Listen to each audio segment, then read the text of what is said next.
What's up, everybody? Welcome to episode number 105 of the Ridge Hunter Outdoors podcast. Just me tonight. I'm going to be talking about some in-season adjustments and some stuff that I've got going on based around that. And then we'll get out of here. It's going to be a shorter episode tonight since it's just me again. I'm working on getting some guests lined up coming up for the next few episodes again. We are going to have a guy come on and talk about a giant deer that he killed this year during bow season. It's been a few weeks ago now, maybe. But we're going to have him on to talk about that. That's guaranteed to be a good time, and I'll let you guys know who that's going to be later. Some of you already know, but it's going to be a good episode, and then I'm going to work on getting some more guests lined up after that as well. But right now, it's just been crazy busy around the shop and keeping up with the taxidermy stuff and trying to get the Fall Pursuit show out, get film for it, and then get it produced, edited, all that kind of stuff. So with all that, though, we're going to do episode 105 tonight. Before we get into it, don't forget about our partners for the podcast, one of those being RHO Outdoors. If you guys don't know about them, they specialize in providing the best nutrition for whitetail deer on your property, starting with the soil. They've got a full-line, high-quality food plot seed and plant foods. They've got over 14 different food plot blends to choose from, so you're not going to have any trouble finding what you're looking for. They've got fall and spring blends, corn and beans, switchgrass, liquid fertilizer, soil test kits, you name it, they've got it. I even just put out some of their winter wheat the other day, and that's something I'm going to talk about as we get into this episode. They're not just about selling their products, though. They're going to answer any questions you have about what blends would be best for your specific property. That way you can achieve the best results possible. Like us, John and his team don't believe in a cookie-cutter approach to wildlife nutrition. They're going to treat you and your situation individually. We've used their seed blends on client properties. We use them on our own properties, obviously, and the results have always been as good as advertised. I don't know how many thousands of pounds of Grandpa Ray Outdoor seed we've put down, but it's a bunch, and I've always been happy with it. You guys can check them out at grandparrayoutdoors.com. You can use the discount code RHO podcast. That's all lowercase, no space. You get 5% off your order. If you want to, we're also a dealer for them, so you can come order some stuff through me at the shop up here if you're local, and that'll save you some money on shipping. Our other partner for the podcast is Rodney Hawkins. If you guys are looking for your own piece of ground to manage and hunt, Rodney's a guy to talk to. He grew up hunting and fishing in Southern Illinois, and now he's putting that love for the outdoors into selling recreational properties as a land specialist with Midwest Farm and Land. If you guys haven't heard of them, they're not your average real estate company. They sold over $85 million worth of ground in 2022. With agents like Rodney all over Illinois, they're really a local company with a national reach. For more info on them, anything that might be on the market, or even getting your property listed, you can contact Rodney directly at 618-925-3153, and he'll get you taken care of. He also recently started his own company called RHO Outdoors. He's got products from Radix Hunting. He's got Tacticam trail cameras. He's got camo dust, and he's adding new stuff all the time. So if you're interested in anything that he already has or keeping up with what he might add to the store, as time goes on, you can go to their Facebook page, RG Outdoors. You can email them at rgoutdoors@yahoo.com. Or again, if you need anything, just call Rodney directly at 618-925-3153. You guys can follow us on social media at Ridgehunteroutdoors. That's Facebook and Instagram. We do have a private Facebook group called RHO Podcast Patrons. I've been saying for, I don't know if it's been quite a year now, but ever since I started the group, I'm going to come up with a better name for that, and I haven't yet. So I'm going to work on that at some point when I get time. But that group is just basically another hunting group for you. You guys can share your stories in there, your success, failures, all that kind of stuff. And you can also have some input on the podcast. So you can ask questions that you want to have answered by us or guests that we might have on when I have enough time to share who's going to be on. You can make suggestions for who you'd want on the podcast or topics you want us to talk about. All that kind of stuff is in that group, RHO Podcast Patrons on Facebook. Ridgehunteroutdoors.com is our website. If you guys see anything on there you like, you can use the discount code RHOPOD. That's all caps, no space, and you'll get 10% off everything in your first order on the website. If you guys are listening on Apple or Spotify, make sure you follow us. Leave us a review. That really helps us out. It doesn't even cost you anything. On YouTube, you subscribe to the channel, like and comment on any of the videos that you do like or that you don't, and comment and let us know what you think. That's where the Fall Pursuit show can be found as well. Episode number 8 drops tonight as I'm recording this in about an hour and a half. So 7 o'clock on Tuesday nights, that's what we shoot for. That's when the episodes drop. We're 8 in right now. We're 8 episodes in. So it's been a lot of fun recording that and producing that, filming all that kind of stuff. And we're going to keep rolling through the season, hopefully at least through the late season. Maybe we'll get some more deer on the ground. And that's a little bit what I'm going to talk about on this episode. Also, if you guys are not seeing the type of deer that you think you should be on your property, if you think you're losing potential on your property, if you think there's some untapped potential on the ground that you're hunting, and you have the right to manage it, if it's your property or if it's a lease or if it's permission property that you can do stuff on, or even if you're just looking for some advice on how to hunt it. We do consulting services as well. So you guys can find that on our website, Ridgehunteroutdoors.com. There's a consulting and management tab. We do food plots and stuff as well.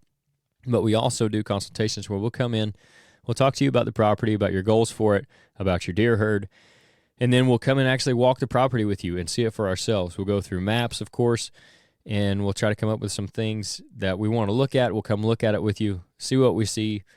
Sometimes everything looks like it does on the map. Sometimes it's completely different, so it's good to get out there, boots on the ground.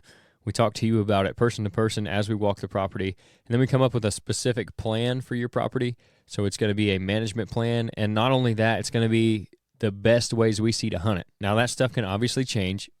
I try to stay away from doing exact stand locations, but I give you general ideas where we think they'll be moving, especially after you make the improvements that we suggest. So all that kind of stuff, you get a complete property plan, management plan, deer management plan, and a kind of a guide to how to hunt it if you have questions about the best ways to hunt. And that's a lot of it, is just doing things the right way when it comes to actually getting in there during season. So all that stuff, again, information on it, or if you guys want to contact us about it, you can go through the website, Ridgehunteroutdoors.com, and there's a consulting and management tab for that. So all that said, let's get into episode number 105.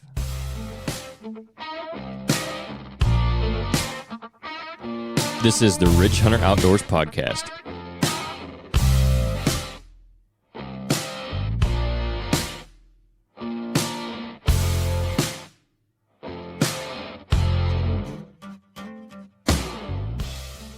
All right, so like I said there in the intro, we're going to be talking about in-season adjustments. I think a lot of times guys get set into what they know or what they've done in years past or what they've started out the year with, and they think they can't change, and especially for private land hunters. Obviously, with public land, you're constantly changing and shifting and doing different things, and that's where I think us as private land hunters can learn from some of the public land guys. Is kind of, I've talked about this with Austin Stone before, kind of using some of those tactics as the season goes on, moving to the deer, that kind of stuff, and maybe hunting your property a little bit different as the season goes on. And that's a big one, especially now that the rut's winding down.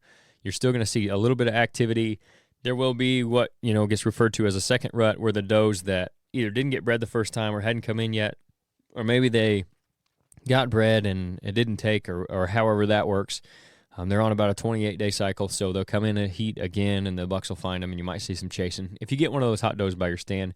However, you can't count on that like you could, 2 weeks ago. So we're getting to that point where things are going to start changing again. It's going to look a little bit more like the early season. Their bedding might shift, though. So whereas the early season, there was a lot of cover available. You didn't have to worry about the thermal cover as much because it wasn't as cold.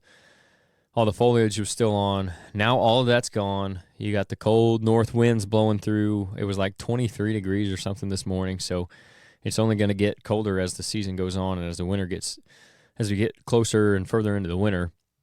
So they have to make adjustments, and if the deer have to make adjustments, we have to make adjustments as well. Now, you might have it set up to where you have sets already going into the season. Maybe you pre-plan this, and you have sets that you specifically designated for late season. So whether that be over some late season food sources, like if you got a good brassica plot, if you have a winter wheat, if you've got winter oats, anything like that, if you have a set already for that specifically, that's great. But what I'm going to be talking about with adjustments is maybe the guys like myself who don't have necessarily the room or the resources to go ahead and set everything up preseason for, multiple phases as far as that goes. So like I have a certain number of stands that I can use. I have them set for what I believe is going to be good early season, and then I have good rut sets. And then when it comes to late season, sometimes it's hit or miss. Like on the North Farm, for example, there's really nothing good up there late season necessarily. So it's hard for me to set anything specifically for late season up there. At the cabin, I've had to make some of those adjustments that I'm talking about. And part of it is because of the late season and the shift. The other part of it is just because of what's been going on in the tree that we've been in. And we're going to do some stuff to that this off season as well. and stick with that tree. But what I'm talking about there is I've been in a really good pin oak tree for years at the cabin. I've never been seen. I think the only time I've been seen out of that tree is when the arrow fell off my string. And the buck looked up and saw me because the arrow went bouncing down through the limbs.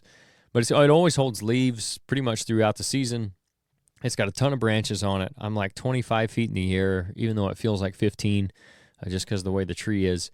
So it's a really good tree, but the issue with it is the way the deer use that food plot and everything. If they don't come into it and feed around, if they're just traveling through, which the bucks do a lot, especially if they're following a doe or if they're cruising or if they hear you call at them and they're just kind of moving through, they're either walking away from you, which is fine because I can get a decent quartering away, but if they're coming from the south, they're walking almost straight at me, or it's got to be quartering like the buck that I shot on the 16th, or was that the 15th? I'm sorry.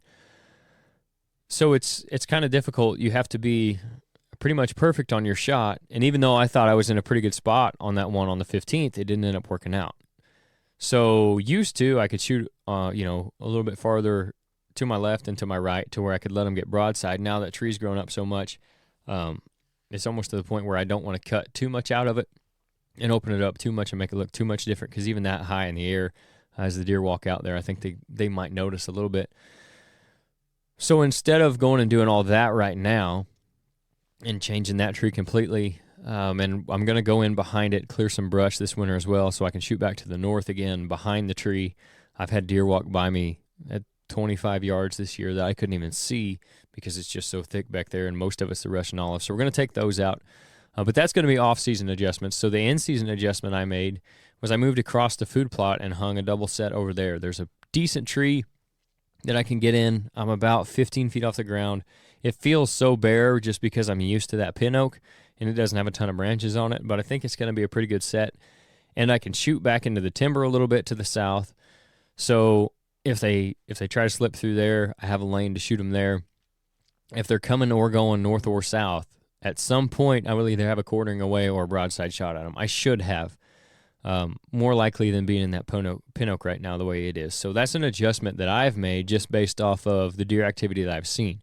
I still expect them to be in that plot, and I still expect that pin oak to be a good spot, but I've just moved across the food plot into a different tree to give myself some better angles. And it is a little bit lower, so I think that's going to help a little bit too. So those steep angles sometimes are tough, even out at 30 yards. So I think that's going to help. That's one adjustment that I've made, and kind of the point in all that is you can't be afraid to do those kind of things. I think a lot of times we get stuck in our head that we can't change what we're doing because the deer are going to notice or we're going to spook them out of there. You don't want to get too aggressive. Sometimes adjustments are necessary and needed, and you got to make them. Like this one, for example, I didn't intrude a whole bunch. I did have to cut some shooting lanes. It does look a little bit different in there now. I've got trail camera pictures. I haven't noticed anything on the pictures of them like looking up in that direction or anything.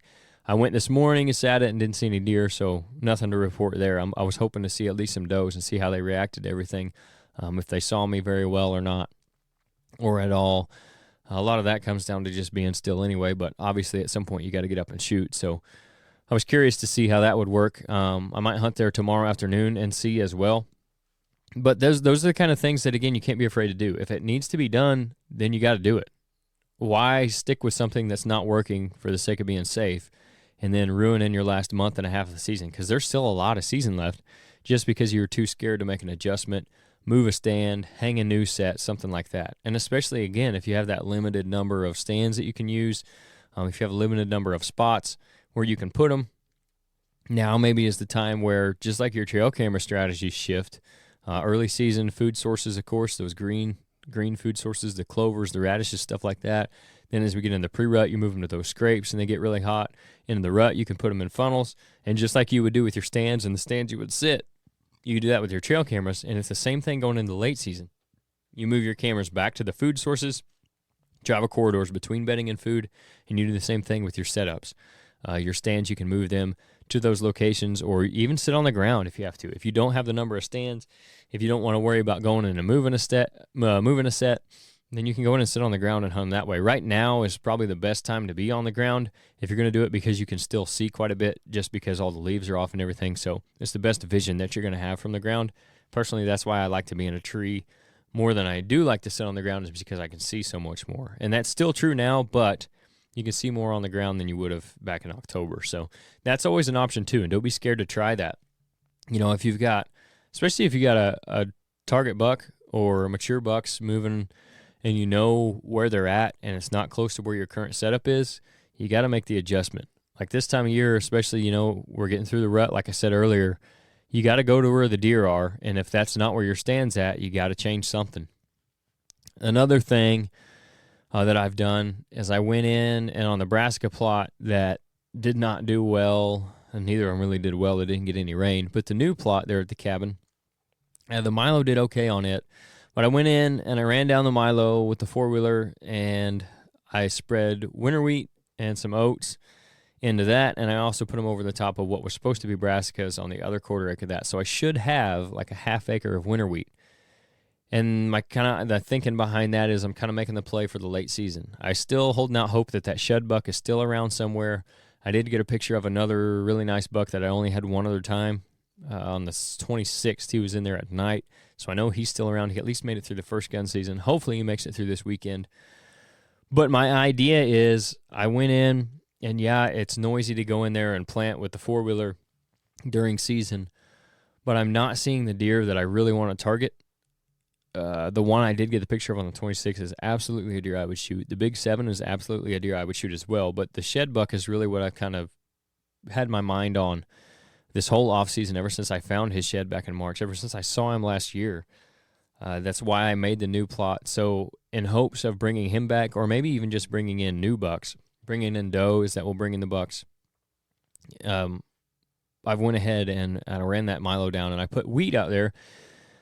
With this rain that's coming in, a little bit warmer weather, I think it should come up okay, and then I'm going to have a decent late season food source. Even those small little plots like that, winter wheat is really, it's good with browse pressure, so they can come in and eat on it quite a bit, and it'll keep growing throughout the winter as well. It's really good for that. I usually dedicate half a plot to winter wheat, but I didn't this year just because of the room. I wanted to try to have that Milo in there. Unfortunately, it got too dry as well, and I'm not sure if I would have tried to plant winter wheat, how good it would have came up, even after I planted the other stuff and it didn't work. So I did go ahead and do that here last week, so we'll see how that goes, but that's another adjustment you can make. If your food plots did not do well, if you don't have any deer on them, if you don't have the deer on them that you want to see, don't be scared to go in there and put something down, because that winter wheat will grow. It might take it a little bit, but if you can get it seed to soil contact and get it some rain, like we're supposed to get this weekend, then that's an opportunity maybe for you to pull in bucks in the late season.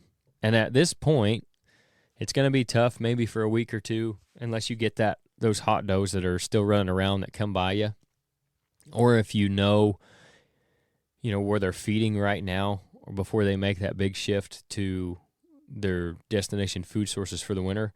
But like the second week of December on through the rest of the season are probably going to be your best chance at killing a mature buck.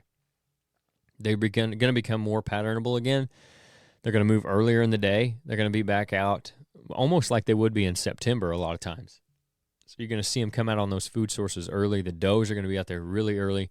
The bucks are generally going to filter in after them, but also still in the daylight. And they will hit those same food sources night after night after night in the late season, because usually their places to eat are so sparse and few and far between. Once they find a good one, they will stick with it until it's gone, or until they have some reason to leave. So if you don't spook them out of there, if you don't give them a reason to leave, they're going to be back again and again and again. Now, that doesn't mean you have to hunt right on top of the food source. You can, absolutely, especially if you have a late firearm season. That's a really good way to kill a mature buck. You can hunt in between their bedding and the food source. You just have to be really careful with all the leaves off of the deer seeing you when you're getting into those kind of spots. So I do like to sit on the food when it comes to the late winter. If you've got it, that's going to be your key to success for sure. So that's going to be the biggest thing going in to December, is finding where they're feeding. Maybe that's on a neighbor's property, so in that case, you have to go in and hunt in between. You got to hunt between the bedding and the food and that travel corridor, and hope to catch them coming through there, which is a solid strategy as well, because if they're coming out to the food early, they're going through that spot early too. So you can do that as well, but if you do have the food, it's going to be really key to the late season. And again, that's another adjustment you can make. If you have failed plots, if they've 8 plots down, Even if you got clover that's gone dormant or they've ate it down to nothing, if your brassica plots, if it didn't get rain like mine didn't, even if it got a little bit and the browse pressure has just been too heavy on them, you can still go in there and put something down that's going to help you in the late winter to be able to have success. And that's something, too, that not only mid-season adjustments, but off-season adjustments as well. So you can make notes right now of what you need to do for next year. And that's something that I'm constantly doing in the tree, even if I'm having a good year.